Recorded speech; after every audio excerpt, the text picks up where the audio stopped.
సప్తవర్ణాల సమ్మేళనం హోళీ. మిఠాయిల్లో రారాజు మన ఆలి. అకేషన్ ఏదైనా ఆలి మిఠాయిలతోనే.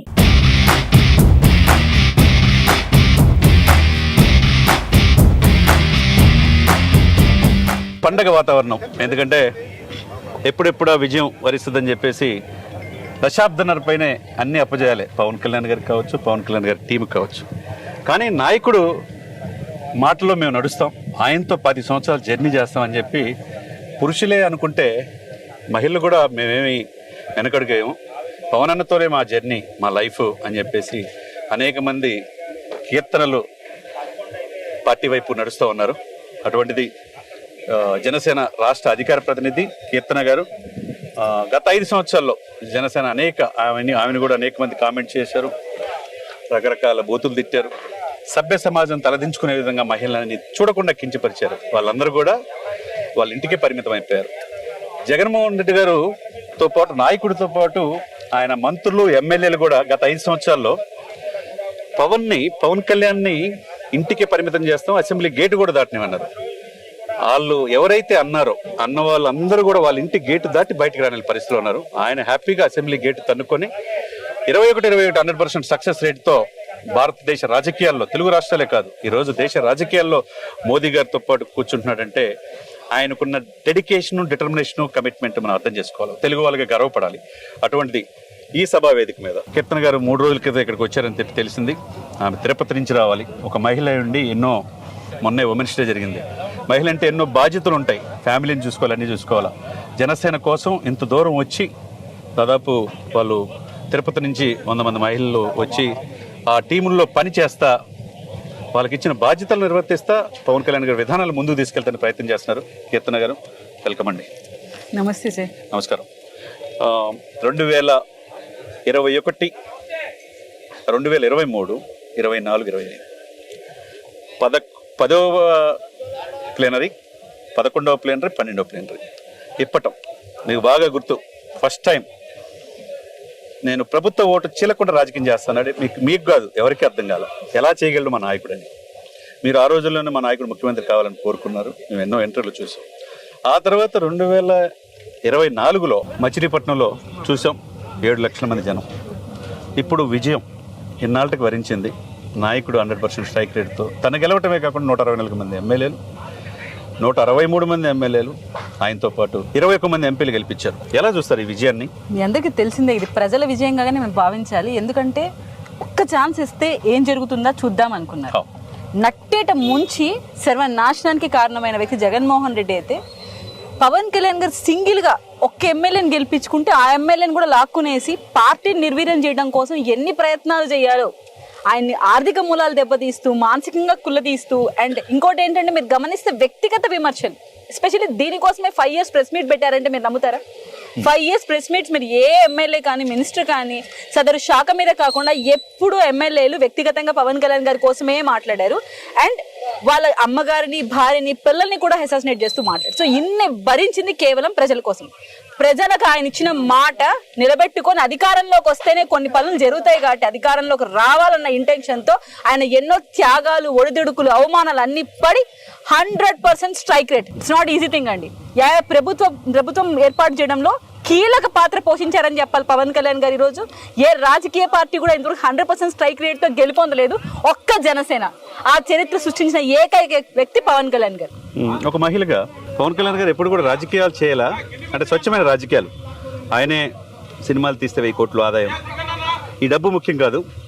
నాతో ఉన్న మహిళలు స్వేచ్ఛగా వివరించాలి, వాళ్ళ హక్కులు కాపాడుకోవాలి, వాళ్ళకి మంచి జీవితం ప్రసాదించాలని ఆంధ్రప్రదేశ్ ప్రజల కోసం అన్కండిషనల్గా పదవికాంక్ష లేకుండా చంద్రబాబు నాయుడు గారితో కలిసి రాజమండ్రి జైల్లో ఉన్నప్పుడు ఆ రోజు ఆయన ఇచ్చిన భరోసా టీడీపీకి, నేనున్నానని చెప్పేసి 4.5 దశాబ్దాల అనుభవం ఉన్న చంద్రబాబు నాయుడు గారికి ఒక అండగా నిలిచి టీడీపీతో కలిసి వెళ్తున్నాను.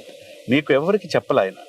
అంటే నా మనుషులు, నా తోటి వీర మహిళలు, నా కేడర్ అంతా నేను చెప్పిద్దని నమ్మకంతో ఆయన ఆ రోజు మాట్లాడారంటారా? ఖచ్చితంగా. ఎందుకంటే ఆయన ఏ డెసిషన్ తీసుకున్నా అది ఆయన కోసం కాదు, రాష్ట్ర ప్రయోజనాల కోసం తీసుకుంటున్నాడు. వైసీపీ వ్యతిరేక ఓటు చీలనివ్వననే స్టేట్మెంట్ తో నివ్వరపోయింది రాష్ట్రం మొత్తం.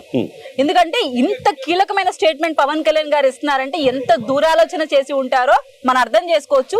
మేము ఎప్పటికీ పవన్ కళ్యాణ్ గారు వెంట నడిచేవాళ్ళం, ఎందుకంటే ఆయన నిబద్ధతని, ఆయన నిజాయితీని నమ్మిన వాళ్ళం. ఆయన వల్లే రాష్ట్ర రాజకీయాల్లో మార్పు వస్తుంది, రాబో రోజుల్లో మా బిడ్డల భవిష్యత్తు బాగుపడుతుందని ఏకైక ఆకాంక్షతో ఈ పార్టీలో చేరిన వాళ్ళం ప్రతి ఒక్కరు.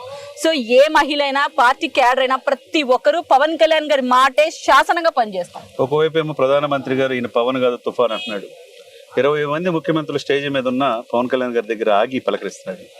మరి మీ మాజీ ముఖ్యమంత్రి జగన్మోహన్ రెడ్డి గారు ఏమో కార్పొరేటర్కి ఎక్కువ, ఎమ్మెల్యేకి తక్కువ అంటున్నాడు. మరి మీరేమంటారు? గాడిదకేం తెలుసు గంధపు వాసన అంటారు. అంటే గాడిద ఎవరు అంటారు? నాకు తెలియదు. నేనేం చెప్తున్నానంటే గాడిదకేం తెలుసు గంధపు వాసన అని. ప్రపంచాన్ని ఈ రోజు అన్ని దేశాలకు వెళ్ళి మన దేశం యొక్క పరువును కాపాడుతూ, మన గౌరవాన్ని పెంచుతూ, రాష్ట్ర రాజకీయాల నుంచి ఈ రోజు నేషనల్ వైడ్ ఎదిగిన వ్యక్తి మోడీ గారు. సో ఆయన ఎంత డెవలప్మెంట్ చేస్తున్నారో మనం చూస్తున్నాం ఇన్ని రోజులుగా. సో అటువంటి వ్యక్తి పవన్ కళ్యాణ్ గారిని ఇంత మెచ్చుకుంటూ ఆయనకు ఆరాధ్యుడిగా ఈ రోజు ఏపీ స్టేట్ కి ఆయన ఒక రిప్రజెంటేషన్ లాగా ప్రతి ఒక్క విషయాన్ని కీలకంగా తీసుకుపోతున్న వ్యక్తి పవన్ కళ్యాణ్ గారు. ఆయన అంత గౌరవం ఇస్తుంటే ఈయన 175 స్థానాల్లో గెలుస్తానని చెప్పి 11 సీట్లు తెచ్చుకొని, ఆ 11 సీట్లు కూడా ఉన్న అసెంబ్లీకి అడుగుపెట్టే ధైర్యం లేకోకుండా అక్కడ బెంగళూరు నుంచి రాజకీయం చేస్తున్న వ్యక్తి జగన్మోహన్ రెడ్డి గారు. పోసాని కృష్ణమురళి గారు ఎంత వ్యక్తిగతం చేసిన అందరికీ తెలుసు. ఒక జైలు బయటకు వస్తే ఇంకొకరు అరెస్ట్ చేస్తున్నారు. ఇది అన్యాయం అంటున్నారు, అమాయకుడు అంటున్నారు, వీ స్టాండ్ ఫర్ పోసాని అంటున్నారు ఆ నాయకుడు జగన్మోహన్ రెడ్డి గారితో పాటు కేడర్ అంతా. దానికి మీరేమంటారు? వి స్టాండ్ ఫర్ పోసాని అంటే వీళ్ళకి ఎథిక్స్ లేవు, అసలు రాజకీయాల పట్ల అవగాహన లేని వ్యక్తులు రాజకీయాలు చేస్తున్నారు అనుకోవాలి.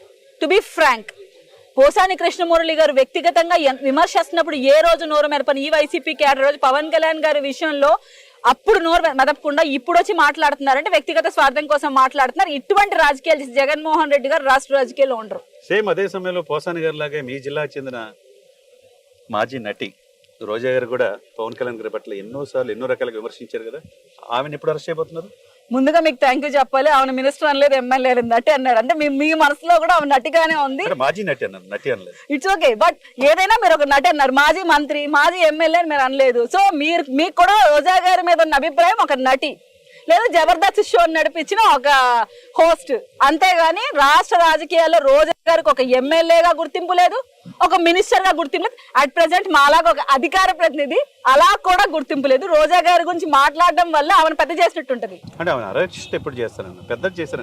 అరెస్ట్ అంటే ఇప్పుడు ఆడదాం ఆంధ్రాలో స్కామ్ బయటపడే రోజుల దగ్గరకు వస్తున్నాయి. సో ఆ టైంలో ఖచ్చితంగా రోజా గారికి అయితే గట్టి కొనపడమే ఈ రాష్ట్రం నుంచి మేము చెప్తాం. ఇంకోటి 5 సంవత్సరాలు రాజధాని లేదు, 3 రాజధానులు అన్నారు.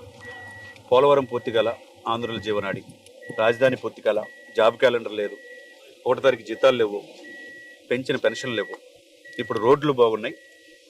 5 లక్షల కోట్ల రూపాయలు కేంద్ర ప్రభుత్వం నుంచి నిధులు మీకు ఇస్తుంది కీర్తన గారు. పోలవరం పూర్తయ్యే అవకాశాలు ఉన్నాయి, రాజధాని అమరావతి అంటున్నారు. దీని పట్ల ఈ 9 నెలల కాలంలో మీరు సక్సెస్ దిశగా నీ కూటమి ముందుకెళ్తుందంటారా? ఖచ్చితంగా కదా సార్. ఇప్పుడు మీరు ఆలోచించండి, గత ప్రభుత్వంలో మేము కంపేర్ చేయాల్సిన అవసరం లేదు, వీళ్ళే జనరల్ గా ఆలోచించమని చెప్పండి. గత ప్రభుత్వంలో జగన్మోహన్ రెడ్డి గారు ఢిల్లీకి వెళ్లే టైం మీరు గమనిస్తే అవినాష్ గారి కేసు హియరింగ్ వస్తుందనగా అవినాష్ గారి కేసు చుట్టూ ఏమన్నా ఇష్యూస్ జరుగుతున్నాయి అంటే తప్ప రాష్ట్ర ప్రయోజనాల కోసం ఏ రోజైనా వెళ్ళారా? వెళ్తే ఏం అడిగారు, ఏం తెచ్చారని మనకి ఏమైనా చెప్పారా?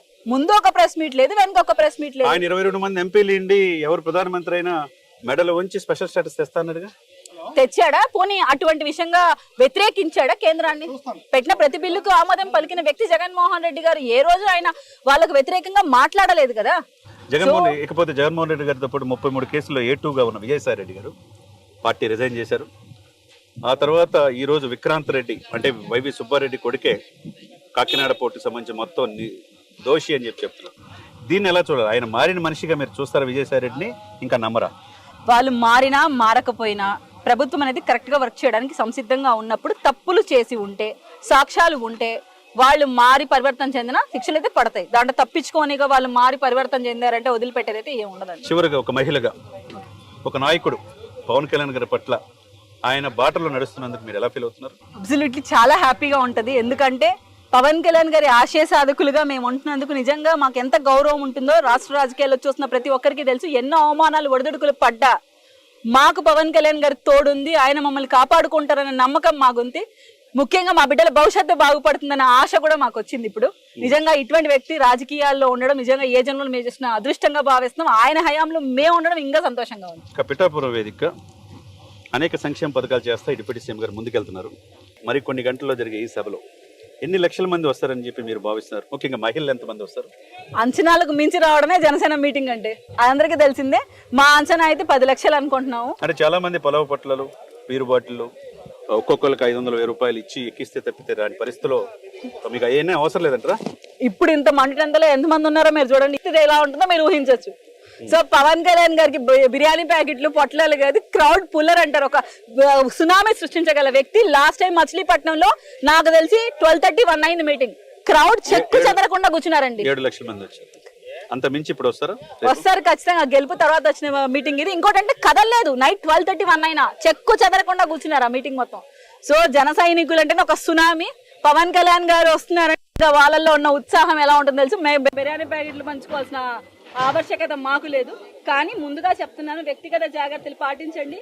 మిమ్మల్ని ఆయన ఎంత అభిమానిస్తారో మీకు తెలుసు కాబట్టి మా ఏర్పాట్లు మేము చేసాము. ప్రతి ఒక్కటి యూటిలైజ్ చేసుకుంటూ థ్యాంక్ యూ అండి.